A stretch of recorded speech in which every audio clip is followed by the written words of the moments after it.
ખરેખર પહેલાં તો તમારા સૌનો આભાર કે આટલી મોટી સંખ્યામાં એ પણ પોઝિટિવ એટીટ્યૂડના સબ્જેક્ટ પર આપણા માણસો હાજર થાય રેકોર્ડ તમે બોમ્બે અમદાવાદ ગમે ત્યાં જુઓ કવિતાનો 100-200 માણસો પોઝિટિવ એટીટ્યૂડનો 50-100 એ ટાઈપની સિચ્યુએશન. એટલે પહેલાં તો તમે આવ્યા છો એ બતાવે છે કે તમારામાં એ પોઝિટિવ છે. અને ઓડિયન્સમાં જો છો કે કેટલા લોકો પોઝિટિવ બધામાંથી ભૂલ શીખતા અને બધા ટીચર બેઠા હોય એને શીખવા બેઠા હોય એવું લાગે. તો બધું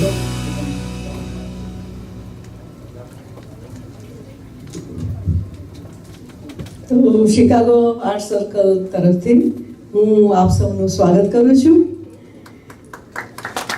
હું અત્યારે આ ગુજરાતી ધબકારાના વારસને એવી વિનંતી કરું કે આ વાણીપતમાં આપણને પોઝિટિવિટીના પુષ્પોથી મહેકાવે તો ડૉક્ટર અશરફ ડબ્બાવાલાને અને પૂરા ગૌરવથી પૂરી તાળીઓથી એમને સન્માનીય કે હોલની દિવાલો ધ્રુજવા માંગે. વાય મી એટલે ધારો કે આપણને કંઈ નેગેટિવ સિચ્યુએશન આવી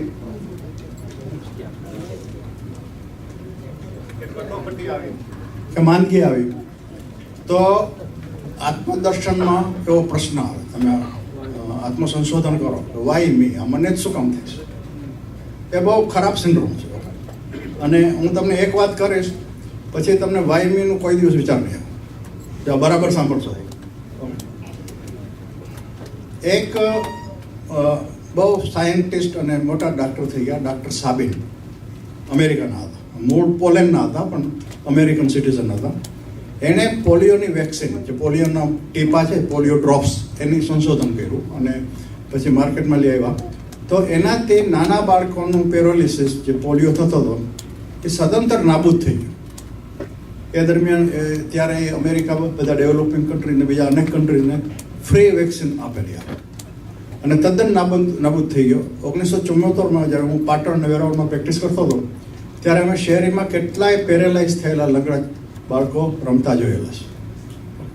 અને એમાં દર અઠવાડિયે મને યાદ છે અમે 2 થી 3 પોલિયોના કેસીસ જોતા હતા. એ વખતે 1973, 74, 72 ત્યારે. અને પછી આ વેક્સિનથી પેરાલિસિસ બાળકોનું તદ્દન નાબૂદ થઈ ગયું, ઝીરો. ઓકે, હવે આ જ ડૉક્ટર કે જેણે માનવજાત માટે આટલો મોટો ઉપકાર કરેલો, એ જ્યારે 65 વર્ષના થયા તો એને કરોડરજ્જુનું એક કેન્સર થયું, ટ્યુમર થયું, અને એ પોતે જ પેરેલાઇઝ થઈ ગયા. હવે એને પેરેલાઇઝ થયો ત્યારે એ વાયમી નથી કહેતા તો આપણે શું કહીએ? તો આ વાયમીની વાત, આ તમે યાદ રાખજો. વાયમી વિશે આઈ વોન્ટ ટુ નો કે તમારો પણ શું એમ કે તમારી લાગણી છે, તમારા અનુભવો છે, એ વાત કરજો. પણ મારે અત્યારે એક વાત કરવી છે એ વર્ક વિશે. આપણે આપણી જિંદગીનું વિશ્લેષણ કરીએ તો આપણી જે જાગૃત અવસ્થા છે, અવેક ફેઝ છે, એના 60% વર્ક ઉપર ગાળીએ છીએ, ઘરે નથી ગાળતા. વધુને પૂછજો જો તમે તો 80% નક્કી વ્યાજબી રાખો.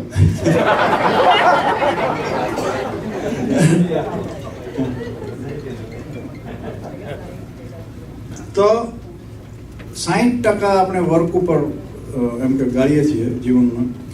તો એ જો વર્ક ઉપર આપણે પોઝિટિવ અને આનંદિત રહી શકીએ તો જીવનનું 60% બેટલ, આ યુદ્ધ જીતાઈ ગયું સમજો. અને એ બહુ જરૂરી છે. હવે વર્ક એન્જોય તમે કરો એના ઘણા રસ્તાઓ છે, એના ઘણા ઇલાજ છે, એ પણ આપણે વાત કરશું.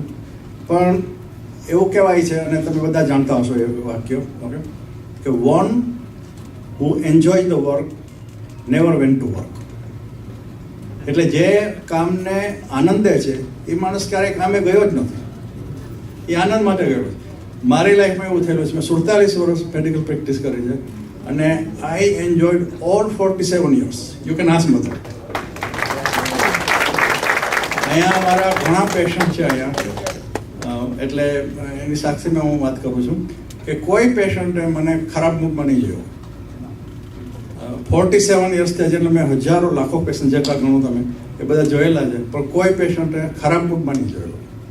પણ એ એટલે મને બહુ રિટાયરમેન્ટ થવામાં ખૂબ તકલીફ પડી છે. એટલે એમ કે છે રિટાયર થવાનું મને ગમતું જ નહોતું. મને એમ થતું હતું કે હું શેનાથી રિટાયર થાવ, આનંદમાંથી રિટાયર થઈ જાઉં. પણ અત્યારે મારી એજ 74 છે, એટલે હા,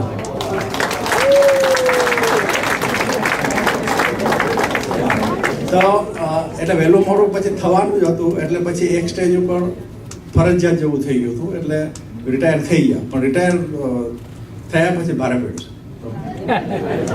એટલે ભારે પડ્યું એટલે કોઈ કંટાળાનો વિષય નથી. અમે ઘરે બહુ જ આનંદમાં રહીએ છીએ, બહાર આનંદમાં રહીએ છીએ. અત્યારે અનિલભાઈ અમારી સાથે છે, એટલે વધારે મજા આવે છે. તો એ જુદી વાત છે. પણ એક ટેવ પડી ગઈ, એક એડિક્શન થઈ ગયું. જેમ કેમ ડ્રગનું એડિક્શન થઈ જાય કે તમે આખો દિવસ ટ્રાય કરો કે કોઈકની લાઈફમાં ડિફરન્સ કરો, કોઈકની હેલ્પ કરો, અને પછી તમને સેટિસ્ફેક્શન મળે, અને સાંજે એમ થાય કે ના, આપણો દિવસ સરસ ગયો અને વી ટ્રાઈડ અવર બેસ્ટ. પછી ભગવાન ઉપર છે બધું. તો એ જે સેટિસ્ફેક્શન મળતું હતું એનું મને એડિક્શન હતું, એને બંધાણ થઈ ગયું. અને એ રિટાયરમેન્ટ પછી એકાએક એ બંધાણ ચાલ્યું ગયું તો બહુ વસમું લાગ્યું. આ હું તમને મારી વાત શેર કરું છું. હા, બીજા કિશનભાઈ ને બીજા બધા પેશન્ટ છે, એ લોકો તો મને, હું તમને કહું, ઘણા પેશન્ટ મને મોલમાં કે ક્યારેક તો કંઈ બોલ્યા વગર રડી જ પડે. એટલે પછી મને રડવું હોવું. તો ઇટ ઇઝ વેરી ડિફિકલ્ટ. પણ આ વાત હતી કે જે લોકો વર્કને એન્જોય કરે છે તે નેવર વેન્ટ ટુ વર્ક. એટલે વર્ક છે એ બહુ ટીડિયસ વસ્તુ છે, હું તમને કહું. અને બહુ ઘણી વખતે ન સમજાય એવી વાતો હોય છે. વર્કમાં પહેલી વસ્તુ તો શું છે કે એ વર્કની જે પરિસ્થિતિ, જે કંઈ કન્ડિશન્સ છે, તમારો પગાર છે, સ્ટેટસ છે, એ છે. હરિભાઈનો શબ્દ હતો, એ છે. હરિભાઈ ઘણી વખત વાપરે કે આ છે એ આપણે સ્વીકારવું જ પડે.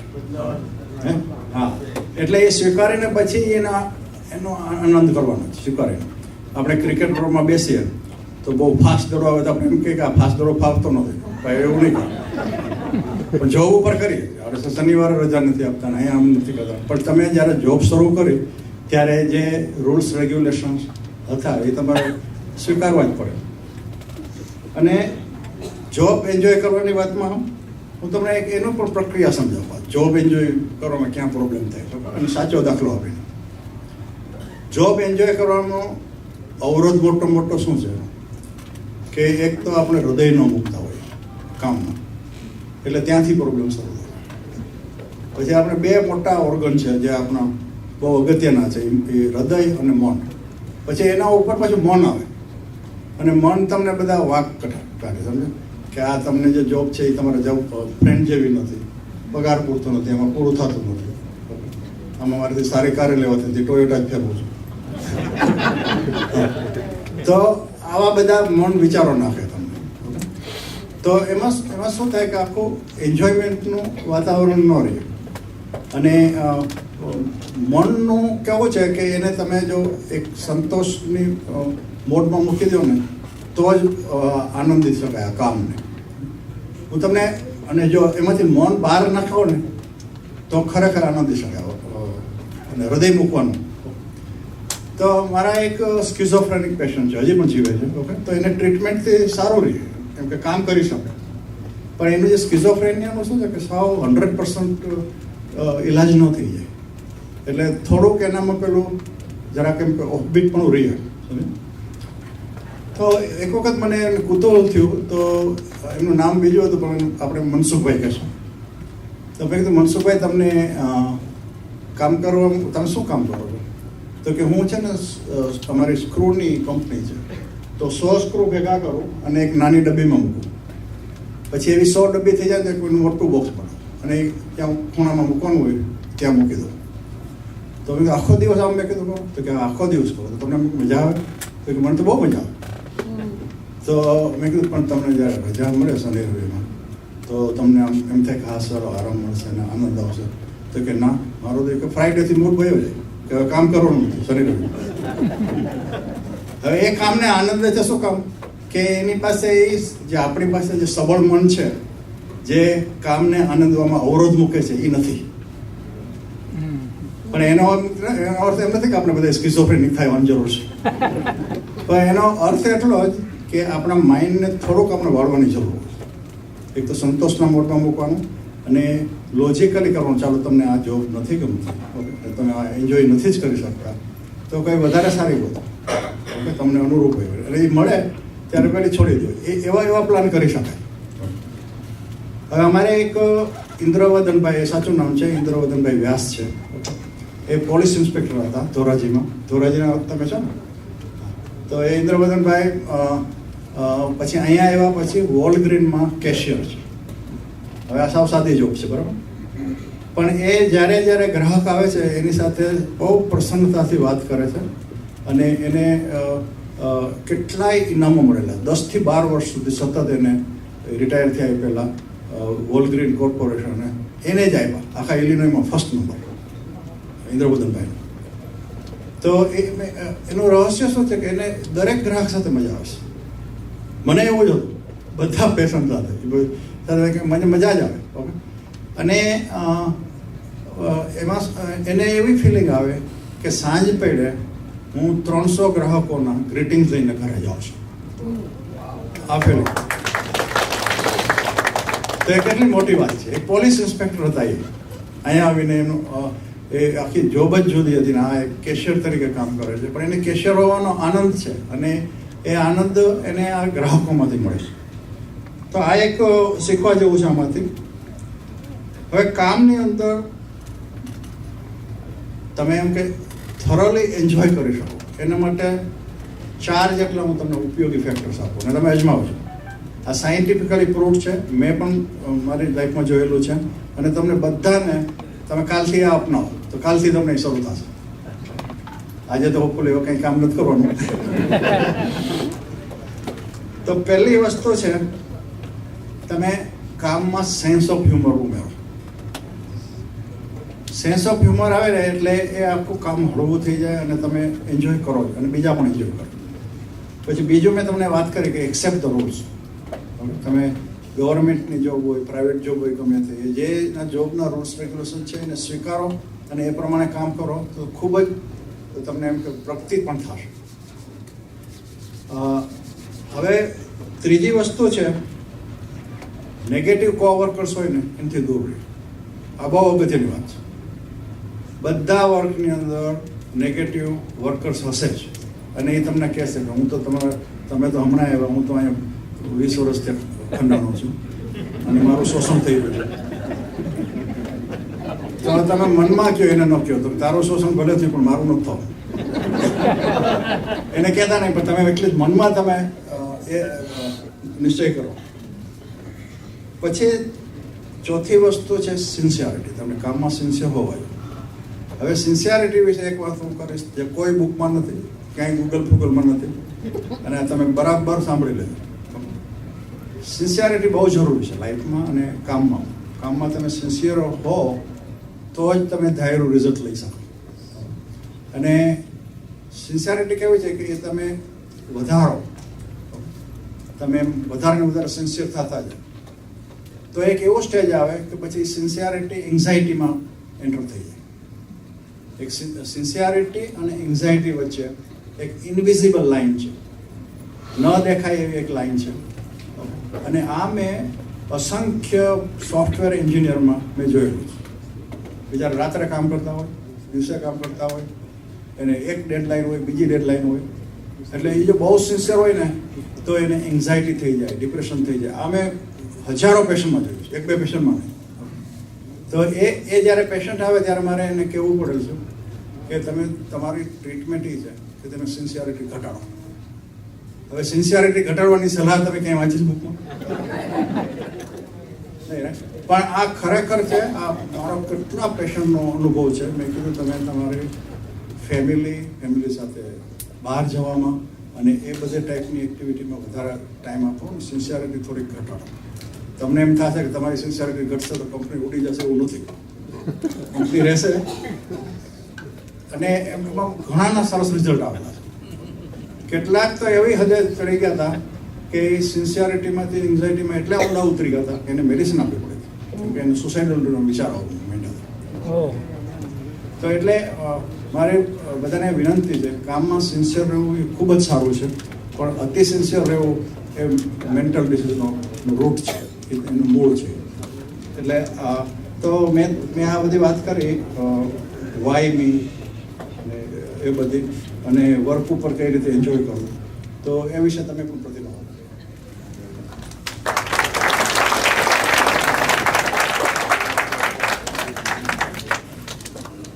આમાં અમારી મજા જ આ છે. આ અમારું જુગલબંધી છે.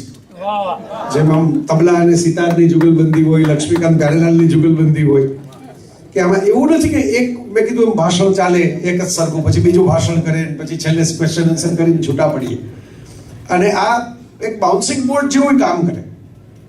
જેમ એમણે મને બાઉન્સ કરીને એમ સામે આપ્યું, પેલું ટેનિસમાં જેમ સામે આપે એમ કે જાઓ હવે તમે આના ઉપર થોડીક વાત કરો. વાહિની વાળું તો બહુ સાચું. સુરેશ જોશી એવું કહેતા કે આપણે એવું માનીએ છીએ કે યુનિવર્સના કેન્દ્રમાં આપણે છીએ. આખું જે હમણાં ઓલા જેમ્સ વેબ ટેલિસ્કોપમાંથી ફોટો આવ્યો ત્યારે આપણને ખબર પડી એમ તો એમાં દૂરથી આપણને તારા લાગે છે, પણ જેટલા ચમકતા સ્પોટ છે, જો એ ફોટો તમે કંઈક ઓનલાઈન પણ જોયો હોય તો એ બધી ગેલેક્સીસ છે. એટલે આટલી તો ગેલેક્સીસ છે અને એ તો હજી આપણા આ ટેલિસ્કોપે હજી આટલી પાવરફુલ લેન્સ બનાવ્યા પછી પકડી. હજી તો એની ફ્રેમમાં સમાયેલી આટલી ગેલેક્સી છે. આપણે કેટલી છે તો હજી જાણી નથી શકતા. ગેલેક્સી જો આટલી હોય તો એમાં સૂર્યમાળાઓ કેટલી હશે, એમાં પૃથ્વીઓ કેટલી હશે. હવે એમ ગણવા જાઓ તો સુરેશભાઈ પાછા યાદ આવે કે આપણે યુનિવર્સનું સેન્ટર છીએ, એવા બ્રહ્મા આપણે છીએ, યુનિવર્સ નથી. આપણને એમ છે કે બધું આપણું ધાર્યું જ થવું જોઈએ, સારું જ થવું જોઈએ, મારું સારું છે તો આમ જ થવું જોઈએ, તેમ થવું જોઈએ. એનો ખ્યાલ નથી આ. એટલે બહુ સિમ્પલ લોજિક છે કે ભાઈ એ તો વાત સાથે હું સંમત છું. મેં ઘણી વખત આ મુદ્દા ઉપર વાતો કરેલી છે કે ભાઈ તમે સારા હો એટલે કઈ જમાનો સારો થઈ જાય એવું નથી. આનો બહુ જાણીતો જૂનો જોક હતો કે તમે વેજીટેરિયન હો એટલે કઈ વાઘ તમને ખાઈ નહીં એવું ન હોય.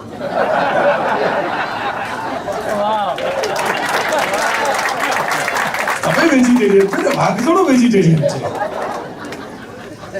અનિલ ઓળખે છે, અમારા ગોપાલ સારથી છે વર્ષોથી, મારો જે સારથી ડ્રાઈવર શબ્દ મને જરા ડિરોગેટરી લાગે, નાના ભાઈ જેવો થઈ ગયો છે.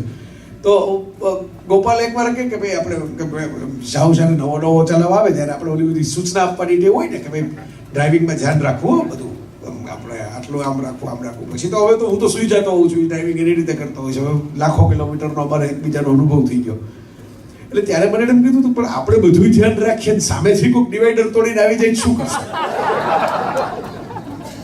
એનો જવાબ મારી પાસે નહોતો કે આપણે તો બરાબર એકદમ નિયમ મુજબ ગાડી ચલાવતા હતા અચાનક કોકે આમ સ્ટીયરિંગ ફેરવું અને સામેની બાજુથી ડિવાઈડર તોડીને સીધો આમ આવ્યો તમે શું કરો તો ટૂંકમાં આ કોઈ લાઈફ છે એ કોઈ પ્રેશર કુકર નથી કે ભેગું ગેરંટી કાર્ડ આવે એ કોઈ સુટકેસ નથી કે કઈ 2 વર્ષે સર્વિસ થયા કરે લાઈફ છે એની અનસર્ટેનિટી સાથે જ એની બ્યુટી છે જેની બધી જ વસ્તુઓ તમને ખબર પડી જાય એ વસ્તુમાં તો કઈ બહુ રોમાંચ રહેતો નથી એટલે તો સગાઈ અને લગ્ન વચ્ચેનો ગાળો અને લગ્ન પછીના 25 વર્ષના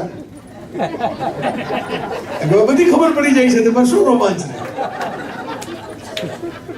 તો આ વાત જે છે એ સમજવા જેવી એટલે છે કે અનસર્ટેનિટી છે તો છે હવે તમને એમ થાય કે ભાઈ મને જ શું કામ મારી સાથે જવું શું કામ છે થાય છે તમે વિચાર કરો તો સલમાન ખાન હેન્ડસમ છે સફળ છે પૈસાદાર છે ચાર્મર છે પણ એના લગ્ન નથી થયા તો જય વસાવડા ન થયા હોય તેના તો આવા કારણો મળે કે સિક્સ પેક બોડી બિલ્ડર હોય એની પાસે કઈ મુંબઈની અંદર કરોડો રૂપિયાની પ્રોપર્ટી નથી એક પ્રોગ્રામના 15 કરોડ નથી લેતો એક પિક્ચરના 30 કરોડ નથી મળતા એને પણ કહેવાનો મતલબ એ કે એ તો તમે જોશો તો એમાં આવશે નહીં તો આપણે બધાની લાઈફ જોવા નથી ગયા આ તો અચાનક બિલ ગેટ્સના છૂટાછેડા થયા ત્યારે આપણને ખબર પડી કે ભાઈ બધું સરખું તો એની લાઈફમાં નથી હોતું આ ઉલટાના કોવિડમાં તો ખરેખર એવું થયું તમે જો ધ્યાનથી ઓબ્ઝર્વ કર્યું હોય તો કે કેટલાક લોકો ભેગા થયા ને ઘરે બહુ મોટા મોટા કહેવાતા સેલિબ્રિટીઓ આમિર ખાન બિલ ગેટ્સ એમાં એમને ખબર પડી કે આ તો નથી ચાલે એમ આગળ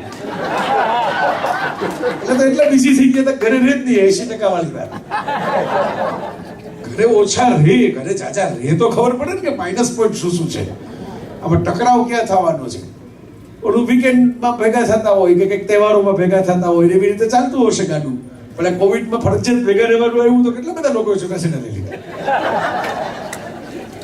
તો આ મુદ્દો સમજવા જેવો છે ભાઈબી માટે મને જે ગમતું ઉદાહરણ છે ને આર્થર એશે આપેલું એક ઇન્ટરવ્યુમાં આર્થર એશ બહુ સારો પ્લેયર ટેનિસમાં અને એઇડ્સમાં ગુજરી ગયો અને જ્યાં સુધી મને ખ્યાલ છે મેં વાંચેલું છે ત્યાં સુધી કે એને એઇડ્સ માટે એ પછી તો પેલો કાયદો આવ્યો બ્લડ બદલવાનો કારણ કે બ્લડ ટ્રાન્સફ્યુઝન જે થાય એમાં એને એઇડ્સના દર્દીનું બ્લડ આવી ગયું ક્યાંકથી અને એને એઇડ્સ થયો અને એ ટર્મિનલ સ્ટેજમાં હતો ત્યારે એને વાત કરેલી કોઈએ કે ભાઈ તમને એમ ન થયું કે ભાઈ આ મારો વાંક હોય હું એવા કોઈ સંબંધો બાંધવા ગયો અનપ્રોટેક્ટેડ અને મને એઇડ્સ થાય એક વાત છે પણ બ્લડ ટ્રાન્સફ્યુઝનમાં મારો કઈ વાંક જ નથી મને એઇડ્સ થઈ જાય તો હું શું કરું અને ત્યારે આજે તો હવે એઇડ્સ પણ એટલો ખતરનાક નથી રહ્યો પણ ત્યારે એ હતું મેડિસિન એવી હતી ની પ્રોટેક્શન હતા નહીં એવા તો આર્થરેશે સરસ જવાબ આપ્યો કે હું પધારું તો ફરિયાદ કરી શકું ભગવાનને મારા વાંક ગુના વગર તો મને આવી બીમારી કેમ આપી પણ આ પૃથ્વી ઉપર અબજો લોકો છે એની વચ્ચે ટેનિસ રમનારા થોડાક લાખ છે એમાં મને ટેનિસ આવડી ગયું રમતા ત્યારે મેં ભગવાનને થેન્ક્સ કહેવાનો હતો કેવું કે ભાઈ બી મારી પસંદગી કરી થેન્ક યુ એ થોડાક લાખ જે ટેનિસ રમે છે એમાંથી થોડાક હજાર ગ્રાન્ડ સ્લેમ લેવલની ટુર્નામેન્ટ સુધી પહોંચે છે હું ત્યાં સુધી પહોંચી ગયો Wimbledon US Open American Open French Open Grand Slam ત્યારે મેં એમ કહ્યું નથી ભાઈ બી આ બાકીના તો આવું નથી મળતું મને કેમ આ મળ્યું એમાંથી હું ચેમ્પિયન પણ થયો જેને કારણે તમે લોકો પૂછવા આવો છો બાકી તો એડ્સ તો ઘણા લોકોને થાય છે કોઈ પૂછવાય નથી આવતું કેમ છો કારણ કે તમે મને ઓળખો છો મારી ચિંતા કરો છો કેમ છે ત્યારે મેં એમ કહ્યું નહોતું કે ભાઈ બી હવે અત્યાર સુધી સારું થતું હતું ત્યાં સુધી આપણે ભાઈ બી નહોતા કરતા હવે ખરાબ થયું તો હું એમ કહેવા માંડું કે ભાઈ બી તો આનો કોઈ મતલબ નથી કાં મારે પહેલેથી આ ટેવ રાખવી જોઈએ જો ભાઈ બી જ પૂછી રાખવાનું હોય તો અને તો સારું થયું એ વખતે પૂછીને બીજાને આપી દેવું જોઈએ કે આ મારાથી નહીં થાય ભાઈ બી મારા કરતા વધારે લાયક તો આ છે તો મારે એ ક્રેડિટ લેવાય નહીં તો હું સુખની ક્રેડિટ જો મારા ખાતે જમા કરું છું તો દુઃખની ક્રેડિટ એ મારા ખાતે જમા થાય બહુ સિમ્પલ લોજિક છે બુદ્ધને કોઈ એક કંઈક બુદ્ધ પ્રવચન કરવાના હતા સાંજે અને કોઈ ગામના નગર શેઠ હતા એમને આવવાનું કોઈ કહ્યું તમને કહ્યું કે ભાઈ હું તો ના આવું મારે ત્યાં તો નર્તકી નૃત્ય કરવા માટે આવે છે રોજ સાંજે અને મને એ ગમે છે બુદ્ધના પ્રવચન સાંભળવાનું એટલે આવા ગુરુ કરતા ચેલા સવાયા હોય, ચા કરતા કેટલી ગરમ હોય. એટલે જે વાળા બીજા ભિક્ષુ હતા બુદ્ધની સાથે એને એમ થયું કે આ તો બુદ્ધનું અપમાન થાય, આવા કેવળ જ્ઞાની બુદ્ધ. તો ઠીક છે, રાજા નથી, બાકી રાજા હોય તો સજા થાય. હું નહીં આવું સાંભળવા એટલે શું. એટલે બુદ્ધ જઈને વાત કરી, એટલે બુદ્ધ કે તો આપણે જઈએ ને. કે એ તો નર્તકી આવે છે એવું કહે છે કે કઈ વાંધો નહીં, આપણે ત્યાં જઈને આપણી વાત કરશું. બુદ્ધ ગયા અને શેઠે આગતા સ્વાગતા તો કરી. શેઠ કંઈક પછી ક્ષોભ થયો, એટલે એમ કીધું કે જો હું તો આ નૃત્યનું રોજ અમારું આ મનોરંજન છે અને હું આપને સાંભળવા તો ના આવી શકું. આપણે સારી ઉદારતા કહેવાય કે આપ આવ્યા મળવા માટે. એટલે બુદ્ધ કે જે દ્વારેથી આ સુખ આવી રહ્યું છે, મારે આટલું જ કહેવા માટે આવ્યું છે, મારે કાંઈ બીજું કહેવું નથી. હું કઈ તમારા ચોઈસ છે કે તમારે આવું ના આવું, સાંભળવું કે ના સાંભળવું. જે દ્વારેથી તમારું સુખ આવે છે એ જ દ્વારેથી તમારું દુઃખ આવશે. પેલા એ કીધું કે આ કઈ સમજાયું નહીં. એટલે કે જો અત્યારે તમને આ સમય થાય 7 વાગે, આપણે કોઈ ફેવરિટ સિરિયલ આવવાની હોય, આપણે આમ ટીવી ચાલુ કરીને ગોઠવાઈ જાય અને એ એપિસોડ શરૂ થાય, સુખ છે. હવે ત્યારે એ દિવસે માની લો કે કંઈક બ્લેકઆઉટ થઈ ગયું, 7 તો વાગવાના જ છે, તો કે બંધ જ થવાના, સાચે 7 વાગવાના. પણ એ દિવસે નથી દેખાતું. એ જ વસ્તુ છે, સુખનું કારણ નથી, દુઃખનું કારણ બન્યું ને. સીધી વાત છે. તમે જોજો દુનિયામાં જેટલા લોકો ફિલિંગની બાબતમાં હર્ટ થયા હોય, દગો ભાગીદારીનો હોય, દોસ્તીનો હોય, ભાઈ આપણે રામાયણ મહાભારત બધી તમે જુઓ તો આમ જુઓ તો ભાઈઓ ભાઈઓનો વિખવાદની કથાઓ છે, રામાયણમાં પણ છે જ. તમે જુઓ કુંભકર્ણ, વિભીષણ અને રાવણ બધાને કંઈ એક સરખું બનતું નથી. વાલી અને સુગ્રીવને એકબીજાને બનતું નથી. કઈ ને બાકીના સાથે બનતું નથી. તો આપણી પથારી આપણા પોતાના જ ફેરવતા હોય છે, કારણ કે બારકાઈને તો ખબર ક્યાં હોય છે કે તમે પથારી ક્યાં પાથરો છો. સીધી સાદી વાત છે, વેરી સિમ્પલ લોજિક છે. તો એ બધા ઘા ત્યાંથી જ આવ્યા હોય ને, કે જે જ્યાંથી તમને કોઈ અપેક્ષા હોય કે આ તો કરશે મારું, આ ભાઈબંધ તો આપણે પૈસા માગ્યાને આપશે, અને એ જ ન આપે તમને એમ થાય કે ના ના હવે બેકીનાને તો ન પડી હોય પણ આને ના પાડી દીધી મારી. તો આ સિમ્પલ લોજિકને ધ્યાનમાં રાખીને મારી થિયરી જે હું જે અજમાવું છું, અપનાવું છું, એ અશોકભાઈ કીધું એમ કે પહેલા તો સ્વીકારી જ લેવાનું કે થશે આવું. દરેક માણસ પોતાના સંજોગો અને પરિસ્થિતિ મુજબ કંઈક વર્તન કરે. તો મેં એવી એક થિયરી બનાવી છે અશોકભાઈ, કે કોઈનું અચાનક અણધાર્યું કંઈક વર્તન લાગે ને કે આ તો આવો માણસ છે નહીં, આવું કેમ કર્યું, તો પહેલે જ ધડાકે એને સીધો બ્લેમ કરીને ગુનેગાર ન ઠેરવી દેવો. બની શકે કે એ વખતે એનો કંઈક સ્ટ્રેસ હોય. વિલ સ્મિથે તવાચો મારી દીધો ઓસ્કારની અંદર, બરાબર, તો ઓસ્કાર મળ્યો એ સમાચાર ભૂલાઈ ગયા. પાછળથી એને જ ઓસ્કાર મળ્યો થોડીક મિનિટો પછી, પણ એ પછી તો આખી વાત જ નીકળી ગઈ કે ઓસ્કાર મળ્યો. તો વિલ સ્મિથ કોઈ સિરિયલ એબ્યુઝર તો છે નહીં, એના નામે કઈ એવી કઈ ડ્રગ લઈ લઈને કંઈક 5-15 જણાને હેરેસ કર્યા હોય એવા કોઈ કેસ નોંધાયા નથી. એ કઈ રોજ સવારે લોકોને તમાચો મારે ગાળો બોલવા લાગે એ કોઈ એનો ટ્રેક રેકોર્ડ નથી. એ તો વચ્ચે 2 વર્ષ પહેલા હરદ્વાર આવીને ભગવદ્ ગીતાના અને એના બધાનો અભ્યાસ કરવા માટે બેઠો તો એવો વિડીયો પણ છે.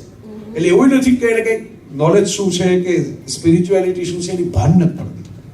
તો જો આ બધા જેને શેરલોક હોમ્સની ભાષામાં કહું તો સાયોગિક પુરાવાઓ છે કે આ માણસ ડબ્બો નથી, આ માણસ કોઈ રસ્તે ચાલતો મવાલી નથી કે જાહેરની અંદર બીજા આર્ટિસ્ટને ફડાકો મારી દે.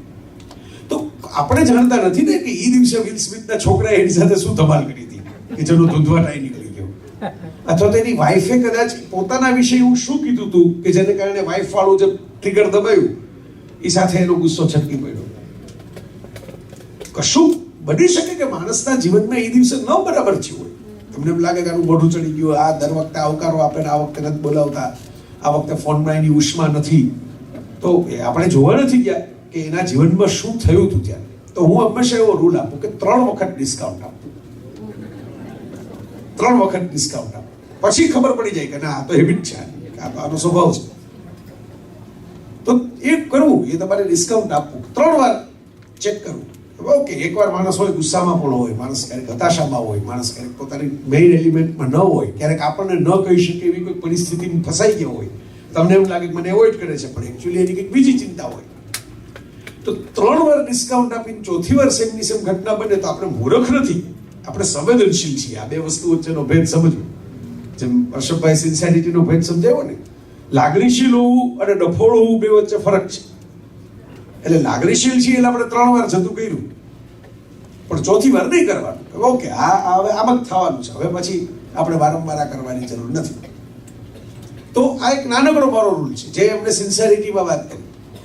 એ તો નિયમ છે, જે કામ કરે એને લોકો વધારે કામ આપે, જે કામ ન કરતો હોય, આ તમે નજરે જોયું છે બેંકમાં ને એવી બધી સંસ્થાઓમાં મેં નજરે જોયું છે. ઓલા એકની સામે ફાઇલોનો ઢગલો જ થાય, આને આપી દો, આને આપી દો, બહુ હોશિયાર છોકરો છે, બધું કરી દેશે.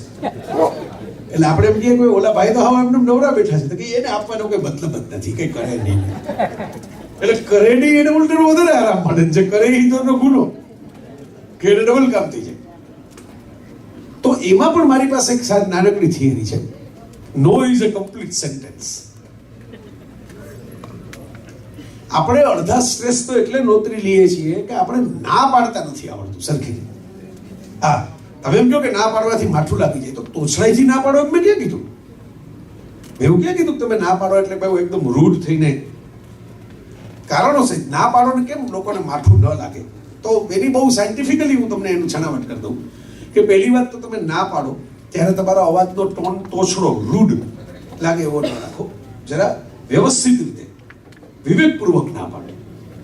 બીજું, જ્યાં તમને એમ લાગે કે આમાં આ મારાથી સિનિયર છે, અથવા તો આ મહત્વની વ્યક્તિ છે, અથવા તો આને માઠું લાગી શકે એમ છે, આ વધારે સેન્સિટિવ છે, તો નાના કારણો પણ ભેગા ચોડી ગયું કે ભાઈ મારાથી નહીં થાય પણ આ કારણથી નહીં થાય. એટલે સામા માણસે જસ્ટિફિકેશન મળે કે નહીં થાય.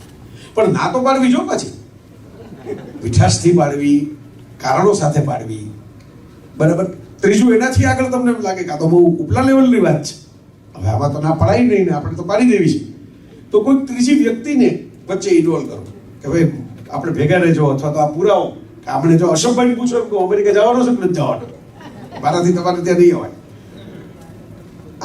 આમ તમે બીજા વ્યક્તિને ઊભા કરો જે તમારા વતી ના પાડી દે. તમે એક અશોકભાઈને ફોન કરી લો, જયનો પ્રોગ્રામ કઈ તારીખે છે, એટલે સામા માણસને પછી ખાતરી થઈ જાય, ઓહ આ તો અમેરિકાથી આવવાના ભાઈ કહેતા હતા કાંઈ આવવાના છે, ક્યાંથી આવશે. ટૂંકમાં ના કોન્ફિડન્સથી, મક્કમતાથી પાડો.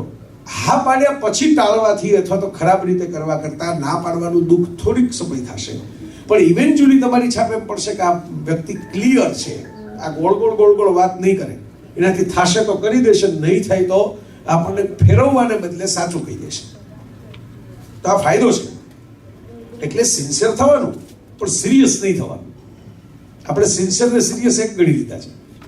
જે સિરિયસ હોય ને સિન્સિયર હોય ને એ વિચારે મોટા ભાગે તમે જો સિરિયસ જ બેઠા હોય, કારણ કે એને એમ હોય કે નિષ્ઠા માટે ગંભીરતા જરૂરી છે. નિષ્ઠા માટે ગંભીરતાની પ્રામાણિકતા જરૂરી છે. તમે ઓનેસ્ટ કેટલા છો એ મહત્વનું છે, નહીં કે તમે બહુ ગંભીર થઈને બેસો. કારણ કે આપણે ત્યાં એવું અમુક આમ ફ્રેમ બની ગઈ છે કે ડોક્ટર હોય, હવે આવા હસતા ડોક્ટર ઓછા જોવા મળે, કારણ કે ડોક્ટરોને એવું શીખવાડી દેવામાં આવે છે. અમારે એક ડોક્ટર મિત્ર છે, એને માથે ટાલ વહેલી પડી ગઈ જુવાનીમાં, અને એમના વાઇફ ડર્મેટોલોજીસ્ટ છે. એટલે મેં કીધું તમે જે ઓલું બહાર જવાનું પાટિયું મારો છો વાળ ઉગાડવા માટેનું દાંતની, તમારા હસબન્ડ સાથે જ જોવો પેલા. તો ભાભીએ મને એવો જવાબ આપ્યો કે ભાઈ ઈ ના પાડે છે. મેં કીધું ઈ શું કામ ના પાડે છે? તો એ કે સિનિયર દેખાવાથી ફાયદો થાય છે. બોલો તો જુનિયર સમજીને પેશન્ટ તો ભાગી જાય, ટાલ પડી રહ્યો તો સાહેબ તો બહુ અનુભવી લાગે છે. તો કહેવાનો મતલબ એ છે કે ક્યારેક એવું બને કે કોઈક લિમિટેશન હોય એ તમને ફાયદો કરાવી જાય. ક્યારેક એવું બને કે તમારી લિમિટેશન છે પણ તમને એનો જ ફાયદો થાય, કારણ કે એ લિમિટેશન હતી એને કારણે જ તમારા ઉપર લોકોનું ધ્યાન ગયું, અધરવાઇઝ ધ્યાન જ ન જાય. રાજપાલ યાદવની હાઈટ જો પૂરેપૂરી હોત તો કદાચ રાજપાલ યાદવને કોઈ રોલ આપતું જ ન હોત. હાઈટ ઓછી છે એમાંથી જ એને ઉપર ધ્યાન આપવામાં આવ્યું, કહો કે આ આટલી હાઈટનો છોકરો પણ કેવું સરસ કામ કરે છે, કરીને લાંબી કરિયર ચાલે. તો આ નાની નાની વાતો વાયબીથી શરૂ કરીને સિન્સિયરિટી સુધી મારા અભિગમ જે છે એ મેં તમને આપ્યા કે ચીયર્સ જિંદગી કરવું હોય તો આવું કરવાનું, ના પાડવાની, 3 વખત કોઈને ડિસ્કાઉન્ટ આપવાનું. એક પ્રિય મોરારી બાપુનો મંત્ર પણ મને બહુ ગમે છે, ઓમ ઇગ્નોરાય નમઃ. મંત્ર બોલીએ એટલે આપણે એમ થાય કે હમણાં કંઈક રામાયણની ચોપાઈ બોપાઈ વાળો મંત્ર હશે.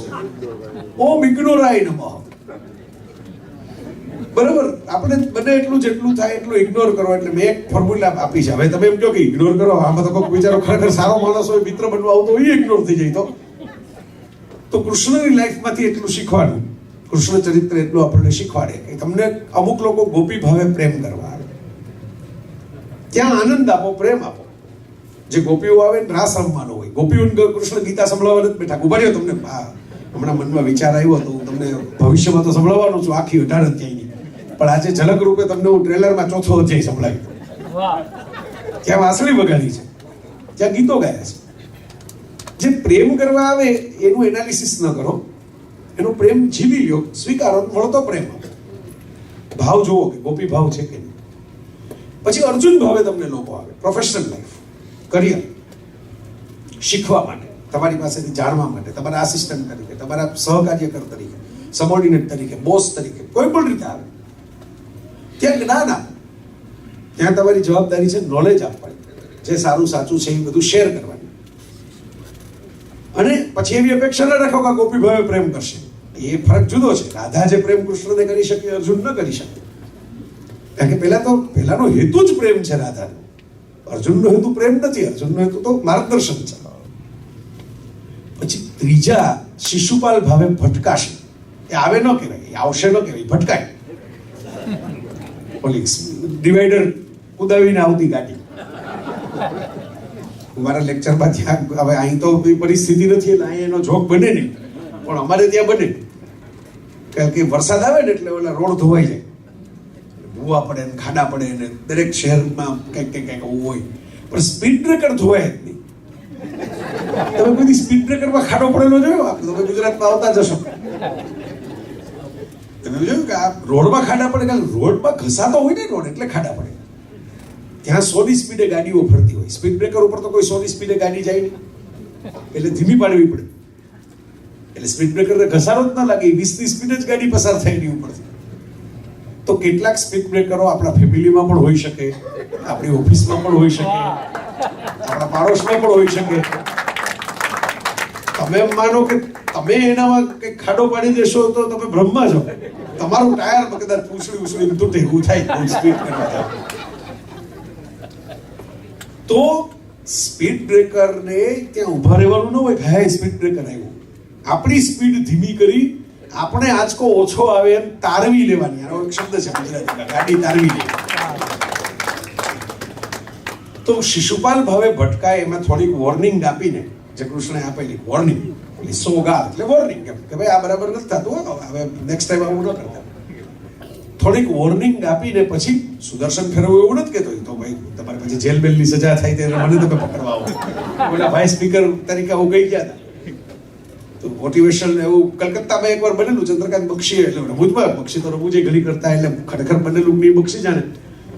પણ એમ કે કઈ કોઈક એવું કીધું કે તમારા મનમાં આવે ને એવી રીતે આજે જીવી લો. તો જેમણે પ્રોગ્રામ રાખેલો હતો એમના વાઇફ છે ડ્રાઈવર સાથે ભાગી ગયા.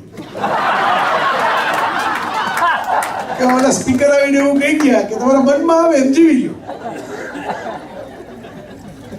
એટલે ઓલા ક્લેમ કર્યો કે તમારું પ્રવચન મારે પૈસા દેવાના સામા લેવાના થાય છે, તમે આવું ભાષણ કરી ગયા, આમાં તમારો સંસાર લૂટી ગયો, મનમાં આવે એમ જીવી ગયો. એટલે આવું ન ભ્રમ ફેલાય એટલે હું આ ચોખવટ કરું છું કે સુદર્શન એટલે બ્લોક. આપણે કેમ બોલું ઇન્ટરનેટમાં બહુ કડાકૂટ કરવાને બદલે પેલી કે આ તો કોઈક લપ લાગે છે એમ બ્લોક કરી દઈએ. તો એ જે બ્લોક કરી દઈએ એટલે કે એનું અસ્તિત્વ નથી મટી જતું, તો એના ઘરમાં ખાઈ પીને મજા કરશે, પણ તમારી લાઈફમાં એનું જે ખલેલ પહોંચતી હતી, ડિસ્ટર્બન્સ આવતું હતું તમારે ઓનલાઈન પ્રોફાઇલમાં, એ બંધ થઈ. તો આવું શિશુપાલ ભાવે જે ભટકાવાના હોય કે ભટકાતા હોય એને હળવેકથી ડિસ્ટન્સ ક્રિએટ કરીને, એની સાથે કામથી કામ પરાને રાખવું પડે તો એટલું રાખીને, પણ ડિસ્ટન્સ ક્રિએટ કરીને મેન્ટલી બ્લોક કરતા જાઓ. એટલે નહીં કે એ સુધરી જશે, એટલે કે તમારા મનમાં એ જગ્યા ઓછી રોકશે, તમે 5 સારી વાતો સાંભળીને એનો અમલ કરી શકશો. તો આ જે અશોકભાઈ અમારે મેં કીધું ને કે ભાઈ અમારો રોલ આવો, અમે આખો ડિસાઈડ કરેલો છે કે અશોકભાઈ મુદ્દાઓ ઉપાડે પછી મને આપે, હું એમાંથી મારે જે વર્ઝન્સ હોય મારા જે જ્ઞાન, અને આમાં અમે બેમાંથી એક પણ આ તમને આમ ચોપડિયું જ્ઞાન નહીં લાગે. આ હાઉ ટુ એ વાલી જે ફલાણી બુકો છે એ બધી કેટલી, આ દેશ તો એનું એ ઇન્ડસ્ટ્રીનો વિશ્વ પિતામહ છે સેલ્ફ હેલ્પ. એ ટાઈપની વાતો નથી, આ મારા જીવનમાંથી અમે જે ઝીલેલી છે એ વાતો છે. બાકી તો હુ મૂડ બાય ચીઝ નામની એક બુક બહાર પડેલી, બહુ ચાલી. જે મેં ખરીદીને રાખી છે. હું ફરતો તો વચ્ચે લંડનમાં મેં જોઈ આઈ મૂડ યોર ચીઝ. એટલે તો જે કોઈ લેખક હશે એ ભેજાબાજ હશે કે આપણે હુ મૂડ બાય ચીઝ ઉપર તૈયાર ભાણે વેપાર કરો. I moved your cheese, who moved my cheese. એમાં પાછળના પાને ફ્લેપ ઉપર એવું લખેલું હતું કે who moved my cheese book વાંચીને તમને મોટિવેશન મળે ને તમને પ્રેરણા મળે. આ તો વાંચવાની એ જરૂર નથી, ખરીદીને ઘરમાં રાખવાથી જ વાઇબ્રેશન આવશે. વાંચવાનું કષ્ટ શું કામ કરવું, ભગતને આટલું તકલીફ આપવા. આ બુક તમારે ખરીદીને તમારા ઘરમાં મૂકી દેવી અને 10 જણાને આપવાથી તો એના વાઇબ્રેશન્સમાં ઓર વધારો આવશે. ખરીદીને ગિફ્ટમાં આપશે.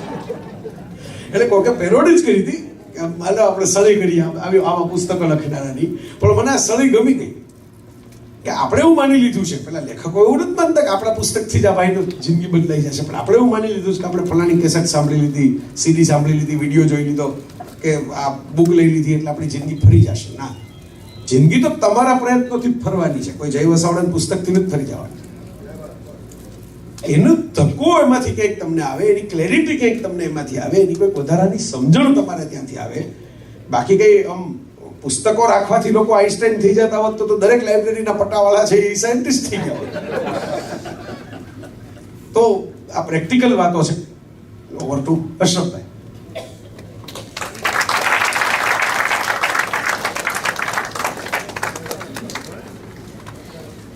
જયભાઈ, તમે બહુ પ્રેક્ટિકલ વાત એમ કે અઘરી વાત બહુ સારી રીતે.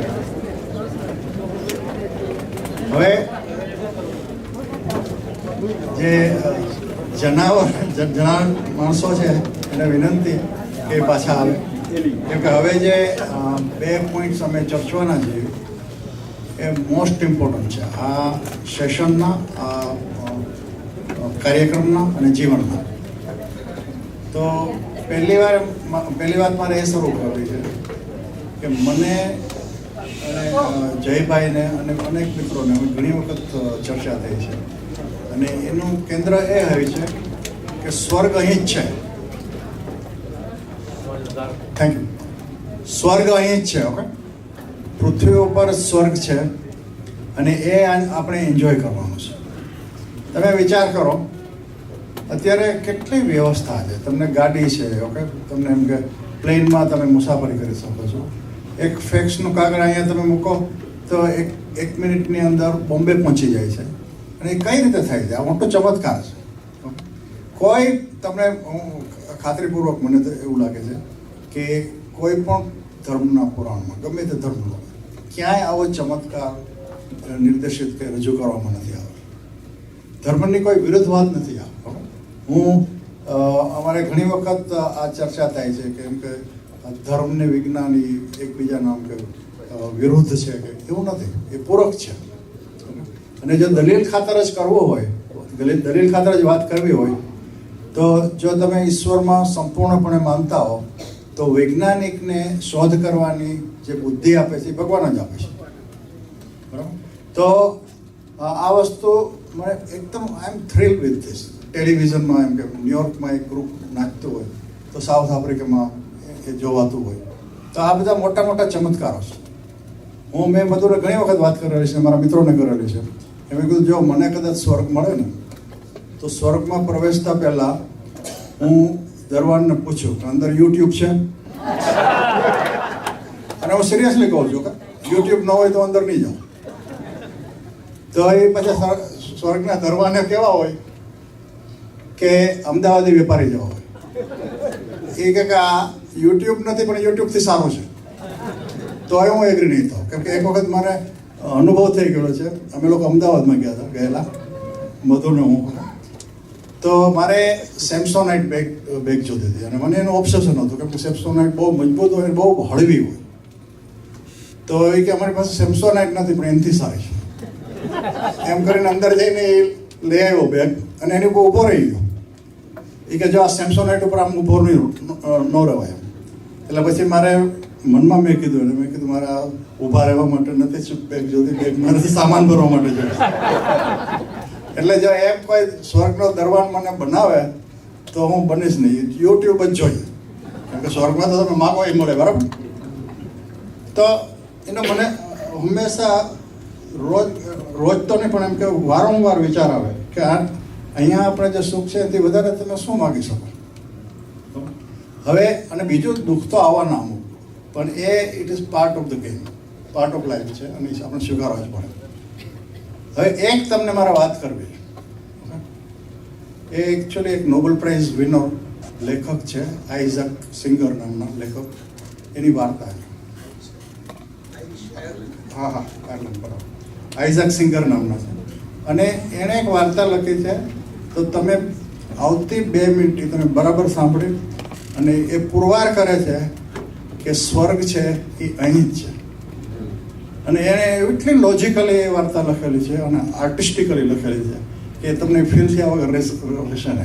આજ તમે આ પ્રોગ્રામ પૂરો થશે તો પ્લીઝ તમે એ વાર્તાને ફીલ કરો અને સ્વર્ગમાં છો એમ જ અનુભવો, અને એ થશે તમને. ઓકે, હું આગ્રહ નહીં કરું તો એમાં જૂના જમાનામાં એક નાના ગામમાં, યુરોપિયન ગામ કે એવા ગામમાં એક જમીનદાર રહેતા હતા. બહુ જ સાવકાર હતા. અને એમાં એનો એક યુવાન છોકરો હતો, 20 વર્ષનો, 22 વર્ષનો. એ એની સાથે હતો. એનું નામ એઝલ હતું. અને એ કુટુંબમાં એક દત્તક લીધેલી, એડોપ્ટ કરેલી એક 19-20 વર્ષની છોકરી હતી. એનું નામ સના હતું. અને એકબીજાને બહુ ગમતા, અને એવું કહેવાતું કે આ લોકો મેરેજ કરશે આગળ જતા. હવે એઝલ બહુ આળસુ હતો. એ બધા એની દાસીઓ દ્વારા જેમ કે એને ઉછેરવામાં આવેલો, અને દાસીઓ એને સ્વર્ગની વાર્તા કરે અને એમ કે આ સ્વર્ગમાં તો જે જોતું હોય તરત મળે. ઓકે, અને તમે માગો તે મળો, કાંઈ કામ કરવાનું નહીં. અને આ તો જમીનદારીનો જે બધો જો વ્યવહાર ચાલતો હતો એમાં તો એઝલને બહુ ભારે પડે. એના બાપ કે ઉઘરાણી કરી આવો, આમ કરી આવો, એને જરાય મજા ન આવે. અને એણે કીધું કે આ સ્વર્ગ કઈ રીતે મેળવવું? તો પહેલાં દાસીએ સમજાવ્યું ને પહેલાં તો મરવું પડે. તો પછી એને ધૂન ચડી ગઈ કે મારે મરવું છે ને સ્વર્ગમાં જવું છે. એટલે એને ખાવા પીવાનું છોડી દીધું. અને એટલો વીક થઈ ગયો, પછી એના ફાધરને ચિંતા થઈ. એટલે એણે કેટલા ડૉક્ટર અજમાવ્યો, કોઈ કામનું આવ્યું. પછી બાજુના ગામમાંથી એક ડૉક્ટર સાથે વાત કરીને આ બધું કીધું કે આવું થાય છે મારા છોકરાને. તો એ કે હું એનો ઈલાજ કરું, પણ એક શરતે કે હું જે આવું ને તમને કહું ને એ બધું કરવાનું, કોઈ ક્વેશ્ચન નહીં પૂછવાનું. તો એ આવ્યા ઘરે અને એણે તપાસ્યો આ એઝલને. એઝલ તો ખાવા પીવાનું બંધ કરતો હતો, જાણે મરી જ ગયો એવી રીતે. તો એઝલને જોઈને ખીજાણા ફાધરને મધર ઉપર. ફાધર કે મરદાને શું ઘરમાં રાખ્યું?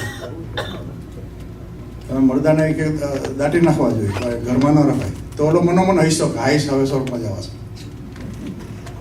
તો એણે કીધું કે ચાલો એને કોફીનમાં નાખો.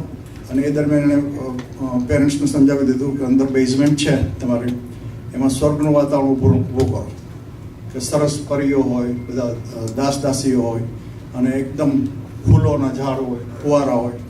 તો એવું આખું દ્રશ્ય ખડું કર્યું હતું બેઝમેન્ટમાં. અને આ ભાઈને કોફીનમાં મૂક્યા. એટલે એણે તો હાશકાર લીધો કે હવે સ્વર્ગમાં જવા છે. અને કોફીને બેઝમેન્ટમાં લઈ ગયા. અને જેવી કોફી ખોલીને એને જોયું તો ખરેખર સ્વર્ગ હતો. ત્યાં એમ કે અપ્સરાઓ આવીને એને કીધું કે શું તમારો હુકમ છે? તો એને જે ખાવું હતું એ પીવું હતું એ બધો એનો હુકમ કરવા માંડ્યો. અને એક પછી એક વસ્તુ લઈ આવ્યા. તો 2-3 દિવસ તો આમ ચાલ્યું. પછી 2-3 દિવસ પછી એને થયું કે આ શું હોય, કે આ તો અમારે કંઈ જામતી નથી, કે જે જોઈ મળી જાય છે, પણ પછી શું? આના પરથી મને એક આદિલ મંસીરનો શેર યાદ આવે છે. ઓકે, એમાં શું છે, આપણે કંઈ ઈચ્છા થાય, ઓકે, તો એનો એ મેળવવા માટે આપણે પ્રયાસ કરીએ, એમાં અર્ધ સફળ રહીએ, અને પછી પાછા છેલ્લે સફળ થાય. ને એની જે મજા છે ને ઈચ્છાની, એ જ સ્વર્ગ છે. તરત જ જે જોઈએ એ મળી જાય એ સ્વર્ગ નથી. એને આદિલ મંસૂરીનો શેર છે, અનિલભાઈ સાંભળો. ઓકે, મનની મનમાં જ રહી જાય પછી શું કરશો? મનની મનમાં જ રહી જાય પછી શું કરશો? માયગા પહેલા જ મળી જાય, માયગા પહેલા જ મળી જાય પછી શું કરશો? એટલે આ કે જે જોઈએ એ મળે ને એ આશીર્વાદ નથી, શ્રાપ છે. તમને તરત જ મળી જાય. તો થોડાક દિવસ પછી આ એઝલ તો મૂંઝાણો. અને એ તો એ દાસ દાસીઓને વિનંતી કરી, ભાઈ આ તો મને માયા મજા નથી આવતી, એ બધું તરત જ મળી જાય તો શું, એમાં કંઈ જામતી નથી. અને એણે કીધું કે હવે તો મારા મા બાપનો શું હાલ છે એમ. તો બધા એના દૂતોએ સમજાવ્યું કે તારો ફાધર ચોથા આંસુએ રડે છે અત્યારે, મધર પણ ચોથા આંસુએ રડે છે, અને ધીમે ધીમે એમ કે વર્ષો થશે તો પછી બધું બરાબર થઈ જાય. પછી તો સનાનું શું છે, એટલે એની પ્રેમિકા. તો સના એ કે ગાંડા જેવી થઈ ગઈ છે અને રડે છે, પણ એ કે 2 વર્ષ થશે ને પછી એ બંધ થઈ જશે અને તારા ફાધર જ એના લગ્ન બીજા સાથે કરાવી દેશે.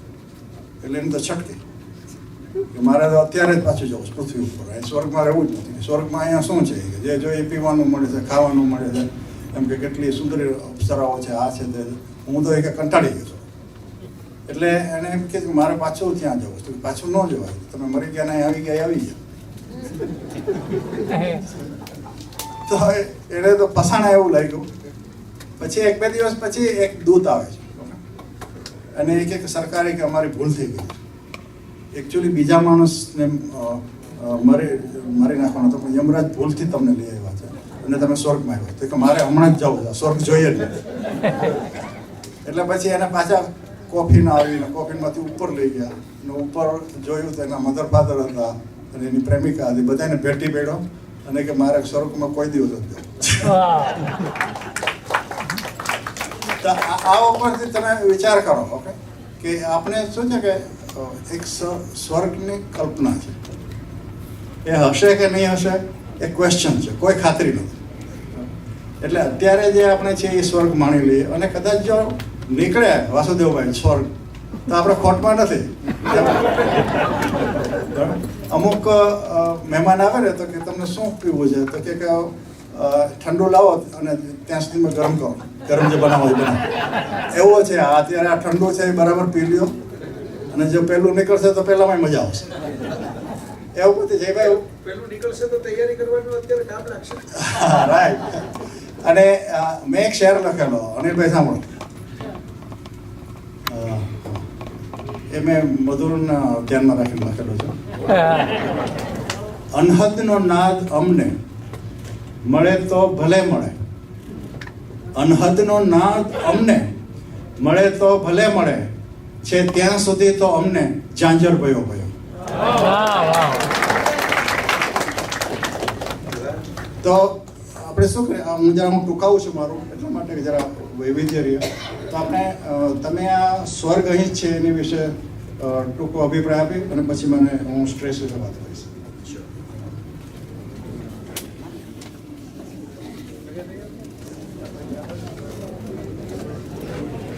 ભાઈ, તમે જે મિત્રોએ સાંભળ્યું નથી અશરફભાઈને સ્ટ્રેસ વિશેનું, ખાસ ભલામણ કરું. મેં તો ફેસબુક ઉપર લખેલું કે અશરફભાઈ, કારણ કે એમનો જે અનુભવ છે ને, હું આજે વાત કરું હું તો આપણે સ્ટ્રેસ વાળા આપણે શું કહીએ, ભાઈ અરે ન રખાય આટલો બધો સ્ટ્રેસ.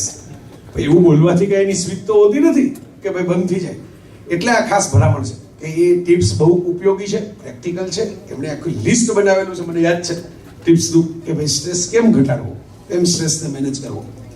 તો અગત્યનું છે. પણ મૂળ વાત સ્વર્ગવાળી, અને ઘણા મિત્રોને કંઈક ને કંઈક કામ હોય, જવાનું હોય, બધું બરાબર, એમાં ના જ નથી. પણ આ વસ્તુ એવી છે કે આમાં કદાચ જશે ને તોય આપણને ફાયદો જ છે અશરફભાઈ, કારણ કે પછી છેલ્લે બધે હંમેશા છાશ નીતરતી હોય, માખણ વધતું હોય. એટલે જે વધશે એ તો માખણ હશે, જેને આપણે પછી શું કહીએ, ક્રીમ ઓડિયન્સ હતું. શબ્દ છે ને, ક્રીમ ઓડિયન્સ. છાશ તો નીતર જ ને, છાશનો સ્વભાવ છે નીતર, માખણનો સ્વભાવ છે જામ. તો હવે આપણે જે મૂળ વાત જેના માટે અશરફભાઈ મને ઉભો કર્યો, સ્વર્ગ અહીં જ છે. ઉપનિષદોમાં એવું કહેવાયું છે કે સુખ હંમેશા નદીને સામે કાંઠે છે. આપણને સ્વર્ગ અહીં લાગતું નથી એનું કારણ એ છે કે આપણને એમ લાગે સામે કાંઠે ફોટા સારા પડે છે, અહીંથી પાડીએ. અહીં તો કાદવ છે, મચ્છર છે, પણ એ તો ફોટામાં કાદવ ને મચ્છર આવે નહીં. એટલે નદીમાં બેસીને તમે સામે કાંઠે જાઓ તો ત્યાં એટલો જ કાદવ હશે ને એટલા જ મચ્છર હશે. એટલા નિયમ છે. આપણે ગુજરાતીઓ તો એવું કરીએ છીએ. તમે જુઓ, આપણે ગુજરાતમાં પંજાબી ફૂડ ખાઈએ છીએ, અમૃતસરમાં જઈને કઢી ખીચડી ગોતીએ છીએ. ત્યાં બાજુ પંજાબી નથી ખાવ. ત્યાં અમારે રાજકોટમાં મેક્સિકન ખવાતું હશે, પણ અહીં અમેરિકામાં આવીને લોકો દાળ ભાત ને રોટલી શાક બનતા હશે. તો આપણે કારણ કે ત્યાં એ નવું છે, એટલે ચાઇનીઝ ભેળ તો ચીનમાં જ નથી ખવાતી, પણ આપણે ખાઈએ છીએ. તમે ગુજરાત આવો તો એમાં એક લગ્નમાં ને એમાં બધામાં ખાસ દાંડિયા રાસ કેવા કાર્યક્રમો હોય, ચાઇનીઝ ભેળ. ચીનમાં કોઈ પણ પ્રકારની ભેળ નથી ખવાતી, શું કામ ચાઇનીઝ ભેળ ખાવા? જે આપણે ન ખાઈ શકીએ એવું ઘણું ખવાય છે, પણ ભેળ તો નથી જ ખાધી ચીનમાં કોઈ. ભેળ તો મુંબઈની શોધ છે ખરેખર. તો મહત્વની વાત આ છે કે જે નથી ને એ આપણને સ્વર્ગ લાગે છે, અને જે મળી ગયું છે ને એ આપણને સ્વર્ગ નથી લાગે. આ એક બહુ મહત્વનું સાયકોલોજીકલ સિન્ડ્રોમ હું માનું છું. કારણ કે જે આપણે છૂટી ગયું છે, મળી નથી ગયું, એ આપણને હંમેશા એમ લાગે. એટલે તમે જો અમર પ્રેમ કહાનીઓ બધી એવી જ છે કે જેમાં બે ભેગા ન થતા હોય. હીર રાજા, લૈલા મજનુ, શીરી ફરહાદ, મિર્ઝા સાહિબાન, તમે જેટલા રોમિયો જુલિયટ, રાધા કૃષ્ણ, અમર પ્રેમ કહાનીઓ, અલ્ટિમેટ તમે એમ કહો કે લવના સિમ્બોલ કહેવાય એવા લોકો, પણ ભેગા થયા તો પછી મેં તો એકવાર આખો એક લેખ લખેલો. કે તમે આમ કલ્પના કરો કે આમ જુલિયટ છે એ લોટનું દળણું લઈને આમ બહાર ઊભી હોય કોક એમ કે લોટની ઘંટી વાળા પાસે, કે ઓલો ઘઉંનો એક ડબ્બો ને એક બાજરાનો એક ડબ્બો, એમ રોમિયો આમ ચામડાનો થેલો લઈ અને મેડિકલ રિપ્રેઝેન્ટેટિવ તરીકે કોઈક હોસ્પિટલની બહાર બેઠો હોય છે, ચિઠ્ઠી આપીને અંદર કે એટલે સાહેબ ઓલા રિસેપ્શનિસ્ટ કે છેલ્લે તમારો વારો આવશે, બધા દર્દીઓ જતા રહે પછી. તો આ આપણે કલ્પના નથી આવતું ને, આમાં રોમાન્સ નથી, આમાં સ્વર્ગ નથી. સ્વર્ગનું જે સુખ કહેવાય આમાં નથી. હવે પેલા બે પ્રેમીઓ તો એવું જ માનતા હતા કે આપણું મિલન થાય, આપણે ભેગા થઈએ, આપણા લગ્ન થઈ જાય, આપણે રહીએ તો સ્વર્ગ છે. પણ પછી તો આ બધું નરક પણ આવી જાય આની અંદર ધીરે ધીરે રહેતા રહેતા. એટલે ડાર્ક નાઇટ રાઇઝિસ નામનું એક મૂવી આવેલું, એમાં એક ડાયલોગ છે કે જે હીરો પોતાના સમયથી લાંબુ જીવે છે એ વિલન થઈ જાય છે. તમે જોજો, આપણે અમુક એવી સામાજિક સંસ્થાઓમાં એવા દ્રશ્યો તમે જોયા હશે કે પ્રમુખ રિટાયર થાય જ નહીં, એટલે એના સમયથી લાંબુ જીવે, અને પછી ટીકાટોળી કરીને કેટલાકને તો કાઢ્યા હોય એવા દાખલા છે. હવે આ તો આપ તો જાતા નથી. એટલે છે ને બ્રિટનમાં ક્વીન એલિઝાબેથ એવા જામી ગયા છે, કોવિડ બધું પચાવીને બેઠા છે. હવે તો ફિલિપ સાહેબ તો ગયા અંતે, એ 95 ના કંઈક થઈને 97 ના થઈને ગયા. પ્રિન્સ ચાર્લ્સ તો બિચારા વૃદ્ધ થઈ જ ગયા છે. હવે તો ધીરે ધીરે ઓલા વિલિયમ ના અને એના ચહેરા ઉપર કરતલીઓ દેખાવા માંડી છે, પણ ક્વીન મધર બેઠા જ છે. તો કહેવાનો મતલબ આ છે કે જે વસ્તુ કદાચ ઝડપથી પૂરી થાય, તમને એમ થાય કે ભાઈ આ વસ્તુમાં આનંદ જોયો એટલો ન મળ્યો, પણ એ જ આનંદનું ફેક્ટર છે કે પૂરું થઈ ગયું. એટલે તમે રિપીટ કરવા માટે બીજી વાર જશો. જે સ્વર્ગ તમને અશોકભાઈ કીધું પ્રાપ્ત થઈ જાય છે એ સ્વર્ગ નથી. હા, મને એવું લાગે છે કે સ્વર્ગ અહીંયા જ છે. વાતની અંદર આપણે મૂળ ચૂકી જઈએ છીએ કે આપણે છે ને પાર્કમાં રમવા માટે આવ્યા છીએ આ પૃથ્વી ઉપર, અને પાર્કિંગમાં જઈને બેઠા છીએ. એક્ઝિટ ગેટ જોયા કરે છીએ, હમણાં ખુલશે કોક લેવા આવશે, હમણાં ખુલશે કોક લેવા આવશે. પણ ઓલો પાર્ક જેના માટે તમને મોકલા, એટલો બધો તમે પવિત્ર આત્મા હતા તો સીધો મોક્ષ રાખીને આપીને બાજુમાં રાખી દે ને ત્યાં ઈશ્વર. પણ એને એમ થયું કે આપણે મેં આવી દુનિયા બનાવી છે ને આવા જાત જાતનું બધું બનાવ્યું છે, તો આને આટો મરાવું તો બધું કંઈક આટા મારીને જોયા આવે, શું શું સ્વાદ છે જોયા આવે, શું શું રંગો છે જોયા આવે, કેવા કેવા લોકો બનાવ્યા છે, કેવા કેવા સજીવો બનાવ્યા છે જાણી આવે. તો આપણે એ એક્સપ્લોરની એટીટ્યુડ નથી, એ વિસ્મય નથી. બાળકને 2 રૂપિયાના ફુગામાં સ્વર્ગ લાગે છે, એને એવું નથી કે 2 લાખનો ગોલ્ડનો ચેઇન આપો તો જ રમે, કારણ કે એનામાં વિસ્મય છે, ક્યુરિયોસિટી છે. એ ક્યુરિયોસિટી એના માટે સ્વર્ગ ઊભું કરે છે. એટલે તમે જોજો કે તમે કંઈક મોંઘા ભાવનું કોઈક ઇલેક્ટ્રોનિક હેલિકોપ્ટર લઈ આવ્યા હશો, રિમોટ કંટ્રોલથી ચાલતું, અને એને પાણીમાં છપછપિયા કરવા હશે મફતમાં.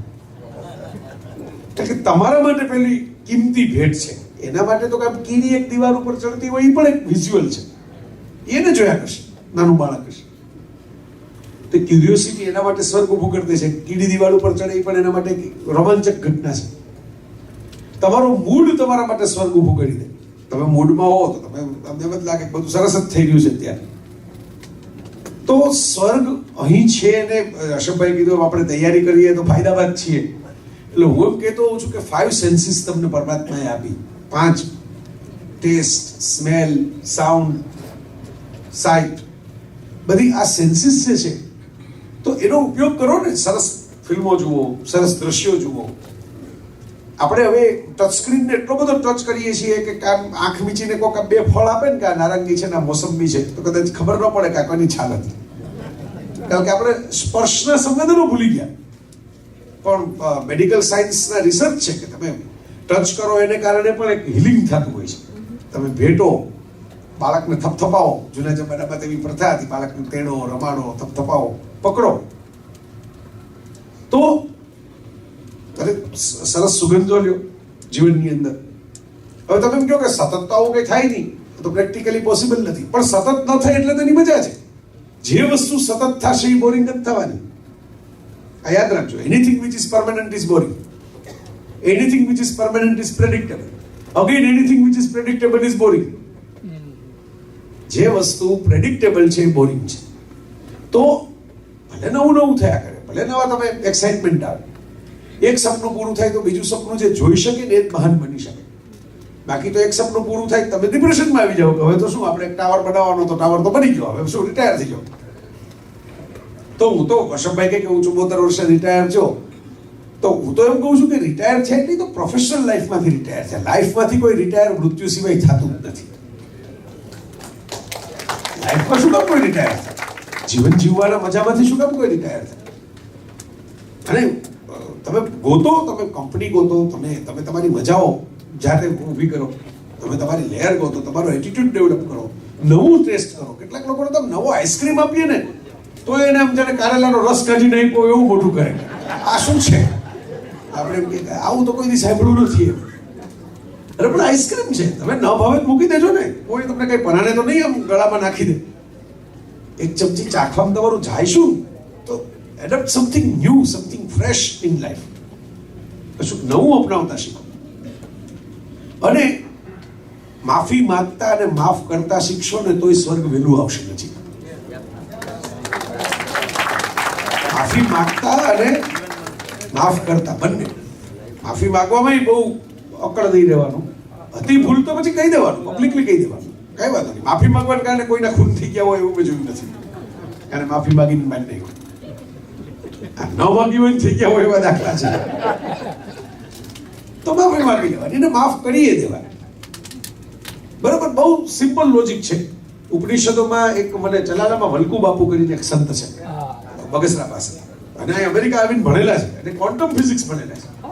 પછી ત્યાં જઈને એમણે સ્કૂલ પણ કરી છે. એટલે પેલા સંત છે એટલે તમારા મગજમાં એક એવું ચિત્ર આવે કે કોઈ કપણ બાવાજી હશે ને ભજન ગાતા હશે બેઠા બેઠા. એવું નથી. ક્વોન્ટમ ફિઝિક્સમાં અમેરિકામાં ડિગ્રી લઈ અને પછી એમ કે આપણે આપણું નાનું ગામમાં જગ્યા છે, ધાર્મિક જગ્યામાં લોકો પૈસા આપે તો એનું શું કરવું. વિનેશભાઈ સ્કૂલ કરી છે, સરસ સ્કૂલ. મને અહીંયા બોલાવો 2 વખત જઈ આવ્યો છું, એટલો સરસ વ્યક્તિ.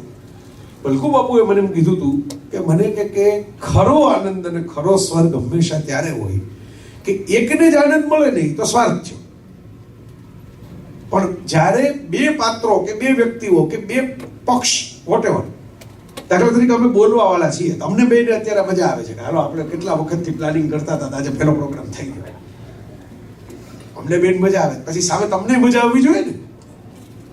તમને એમ થવું જોઈએ કે આ 2 ભેગા થઈને પોતાની ખુજલી મિટાવવા માટે અમને બેસાડી નહીં ખાતે.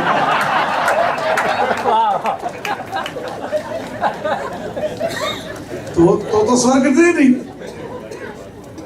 બરાબર, ઉલટું થાય તમને બહુ મજા આવે પણ અમને અંદરથી એમ થાય કે આમાં આપણે જે પેલી એમ કે કઈ કવિતાની શેરની ને ફિલ્મોની વાત કરીએ એમાં તો કોઈ કઈ સમજણ પડી જ નથી. આપણે બે ટૂચકા સંભળાવ્યા બધે વાહ વાહ કરી તો શું ટૂચકા સંભળાવવા આપણે હાસ્ય કલાકાર છે, ખાલી ટૂચકા સંભળાવવા એવા હતા બધા. આવું થાય ને, ઉલટું થાય. એટલે અત્યારે એવું નથી. એકચ્યુઅલી આપણે બંનેને આનંદ આવી રહ્યો છે, અમને પણ આવી રહ્યો છે, તમને આવી રહ્યો છે, મ્યુચ્યુઅલ છે. તો એ વલ્કુ બાપુએ મને એમ કીધેલું કે એને ઉદાહરણ આપીને સમજાવેલું કે મા બાળકને ધવડાવતી હોય ત્યારે બાળકને પણ પેટ ભરાવાનો આનંદ છે અને માને પણ પોતાના સંતાનનું પેટ ભરાવડાવવાનો આનંદ છે. આ સ્વર્ગની ક્ષણ છે. આપનાર લેનાર બંને આનંદિત થતા હોય એ સ્વર્ગની ક્ષણ છે. ત્યારે સ્વર્ગ અહીંયા જ છે.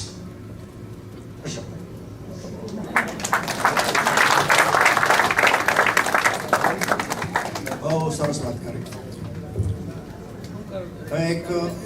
હવે જે સેશન આવે છે આપણે એકચ્યુઅલી 20-25 મિનિટમાં પૂરું કરવાના છીએ, એટલે કોઈ પણ વ્યક્તિ જતા નહીં, કેમ કે મોસ્ટ ઇમ્પોર્ટન્ટ પાર્ટ અત્યારે આવે છે.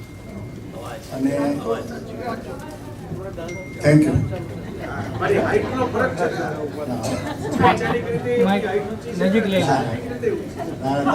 પણ હાઈટ છે, તમારી ઊંચાઈ ને પહોળાઈ બે છે, મારી ખાલી ઊંચાઈ છે.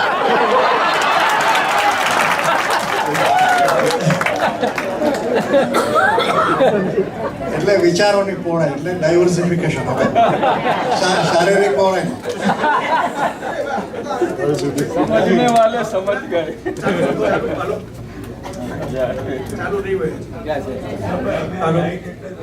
हाँ चालू है હવે ચાલુ જોયું મેં હાલો હા હાલો હાલો હાલો આવ્યો ને અવાજ આ તમે આ કીધું એટલે હમણાં મેં એક મારો ફોટો મૂક્યો હતો રણવીરસિંહ ફોટા પડાવે તમે નાતા નાતા એક ફોટો પડાવ્યો ફેસબુક ઉપર મૂકેલો છે બરાબર તો એ ફોટાની જે એક ભાઈ લખી ગયા કે ઓનો તો સિક્સ પેક છે તમે તો ગોદડા પેક છો બરાબર એટલે નીચે વેલા આ મેં તો ગમત કરવા માટે મેં લખ્યું હતું કે ભાઈ તમારા હાથમાં કઈ સિક્સ પેક વાળો રણવીરસિંહ નથી આવવાનો આ સસ્તા વાળો ગુજરાતી લેખક છે એનાથી ચલાવી ગયો હવે જે ચલાવવાનું હોય તો અમે મજાક મસ્તીનો મૂડ હતો બધાયનો અને મેં નીચે એક ભાઈ હું લખી ગયા તમે બોલ્યા ને આમાં લોકોને સ્વર્ગનો આનંદ મળે એવી રમૂજ છે એટલે એને કીધું કે ભાઈ ના આમાં જરાક સારું ને ટાયર શું કામ રાખે લોકો ભરેલા હવા ભરેલા ટાયર શું કામ રાખે તો કે જ્યારે કોઈ મોટો આંચકો આવે ને તો એ પેલા ટાયર જે છે ને ઓલા આગળ નહીં ખમી ખાય એટલે બફર કહેવાય શોક એબ્સોર્બર કહેવાય એમ એટલે જેને શરીરની પહોળાઈ વધારે રાખી હોય ને નાના મોટા આંચકાઓ તો પ્રેમથી ખમી ખાય